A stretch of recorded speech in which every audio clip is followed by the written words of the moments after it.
Did nobody check through this at Team 17? How Let Loose has become so popular and had such a dedicated fan base, and all of a sudden they've managed to jump off a cliff, throwing away their community goodwill in a matter of weeks. And this is why. PC Gamer had their, PC Gaming Show of 2023, and How Let Loose hyped up a new trailer. No one really knew what it was for, but we just had the Commonwealth update, so hey, maybe we'd even get some more announcements. And then it released. Jesus Christ. Men, you were about to... It starts off with probably the worst voice acting that I've ever heard.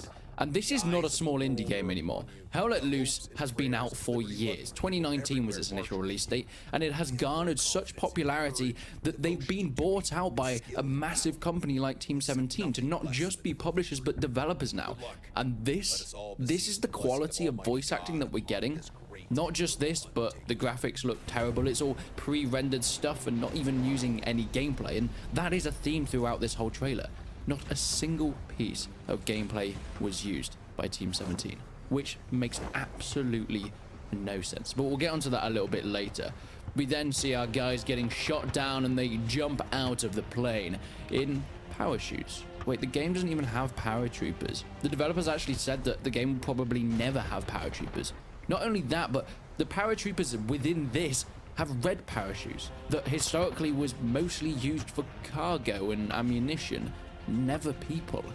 Then we pan down, seeing them landing with, well, a close-up of a German soldier, some very gruff animations. Speaking of animations, they're pretty much non-existent. This looks like it was made within some really cheap Unity engine, not Unreal Engine like, well, How Let Loose is actually built within. Graphics aren't everything, but when you've got your actual game looking better than the trailer, you know you've done it wrong. Yeah, being anti-Ubisoft is not a bad thing, but being this anti-Ubisoft is embarrassing. We then have a wide shot of our American troops just landing and trying to gain their position, with stilted animations, with really bad foliage designs, and guns that fire from halfway down the barrel. With more terrible voice acting, sound design, and strange shots of men with no body. At 106 on the trailer, you can literally see floating arms. You can see men with their heads within their shoulders and with one-handed MP4s. None of this makes any sense. This is, and I think I saw a comment saying this is the definition of someone going, I have a friend that can do animation. And then they built the whole trailer from it. With, once again, one of the worst bits of voice acting, Team 17 found the German in their toilet and they got him to record this line. To go on to use what is supposed to be gameplay but is not. This is just pre-rendered in-engine stuff. Why didn't they actually just use gameplay for this section? If they're going to pretend they've got gameplay, use it. The game's been out for 4 years now, guys. You've got plenty. You are a multi-million-pound company at this point. How is this acceptable? Who looked at this and thought, you know what, we shall release this? We then get various other things like M1 Garands with extended mags, which isn't a thing, more terrible animations, more bad voice acting, and more fake gameplay. For a game that has beautiful looking gameplay, they decided that they didn't want to go for it. And all in all, it has been the biggest backlash that Team 17 has ever had. Since the downfall of Postscriptum, How Let Loose has been the champion of these simulation World War II titles, and they've always had such good responses from the community with many of their updates. Okay, granted, the Commonwealth has had mixed responses down to its change in gameplay modes and mechanics with the big open Al Alamein map and a lot of the weapons being very buggy, bad lag, but these are all things that can be fixed and it is still free extra content. So why is there such negative stuff currently, especially around this trailer? Because it is just a trailer. Well, it worries the community for what comes in the future. You see, Team 17 only recently took over development for the game, and up until that point, Black Matter were doing a fantastic job, bringing things in that the community wanted and carrying on with massive amount of content and fixes. Yet since the Team 17 takeover, communication has been less. There's been less of a focus on the actual core gameplay and what brought people into the title in the first place, and adding in massive amounts of new content and trying to even tease a sequel at this point in time. And that's not what players want.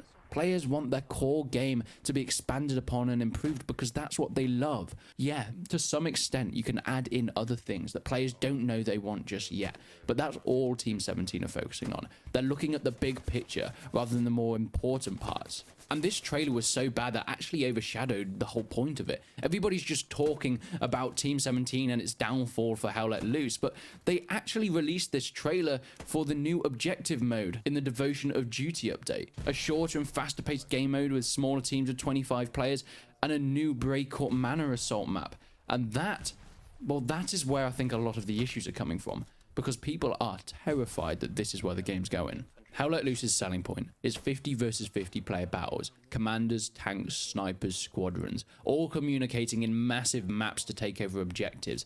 And that is the title. It has always catered towards a more realistic first-person shooter player, but 25 players, shorter sessions, smaller maps, faster-paced game modes is heading towards that Call of Duty action movie stuff that this trailer has been indicating towards. So it does show that Hell Let Loose, if it carries on down this route, will go into just another FPS game that has no special thing, no unique selling point, and yeah, maybe it'll reach a wider audience, and I think that's what Team 17 were going for. But if it loses its entire fan base on the way, what's the point?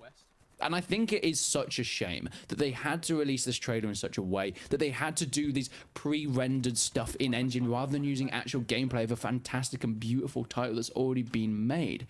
Captain Price 360 has a video on YouTube called Hell Let Loose is Just a Movie.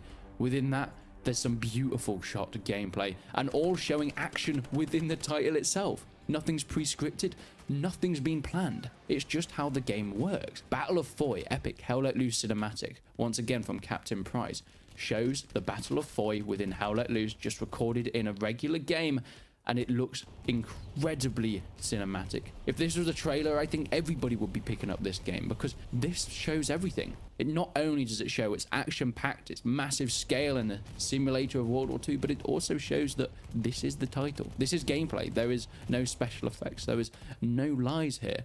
No historical inaccuracies because there is nothing to hide. And I think that's where most people have a sticking point with the way Team 17 are focusing now.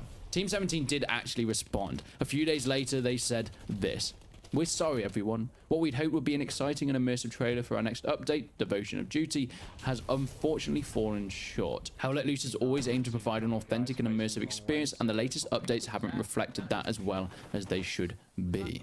They pretty much backtracked and apologized for everything that they had shown. Then they brought out a new developer briefing a few days later saying that they are going to make some changes. They are lowering the sprint acceleration, which was a massive point of the last update. People were starting to run faster than tanks just because I guess it made it more like Call of Duty. The British weapons are being overhauled and the audio issues are being sorted. There are a lot of good things that came out of this. The developers, I think, got a bit of a wake-up call, and I just really hope that they head down this route. I think they tried to push it a little bit too far away from what the core audience wanted. They got some backlash, and hopefully, I guess time will tell, but we'll see them take that on board in the future. Because I don't want it to be the end of Hell Let Loose. Because I love this game. It is one of my favorite games of all time, and I want to keep playing it. Preferably forever, because that'll be pretty fun.